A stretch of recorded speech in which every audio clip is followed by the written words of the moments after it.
Box অফিসে ঝড় তুলেছে এক ছবি, আর তার ঢেউ এসে নাড়া দিচ্ছে অন্য সিনেমার ভাগ্যকেও। রেকর্ড গড়ার সাফল্যে এগিয়ে চলছে ধুরন্ধর দ্য রিভেঞ্জ, আর সেই দাপটেই মুক্তির তারিখ নিয়ে দোলাচলে পড়ছে আসন্ন হরর কমেডি ভূত বাংলা।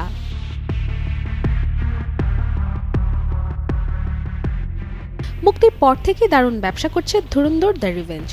সপ্তাহের শুরুতেও ছবিটির শক্ত অবস্থান প্রমাণ করে দিয়েছে দর্শকদের আগ্রহ এখনো তুঙ্গে। ফলে ধারণা করা হচ্ছে সপ্তাহের মাঝামাঝি দিনগুলোতেও এর দাপট কমবে না।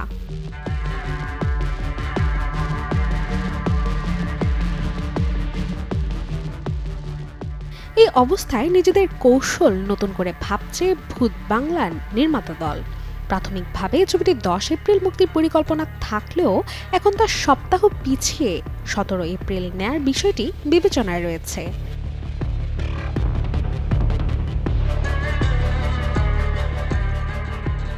ইন্ডাস্ট্রির সূত্র অনুযায়ী ধুরন্ধর দ্য রিভেঞ্জ যেভাবে ব্যবসা করছে তাতে স্পষ্ট এর ক্রেজ খুব শীঘ্রই কমছে না।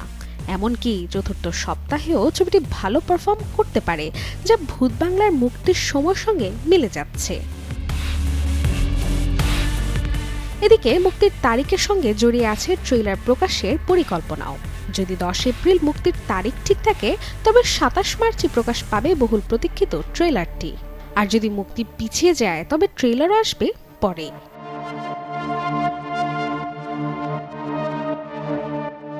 Desk report, channel 24।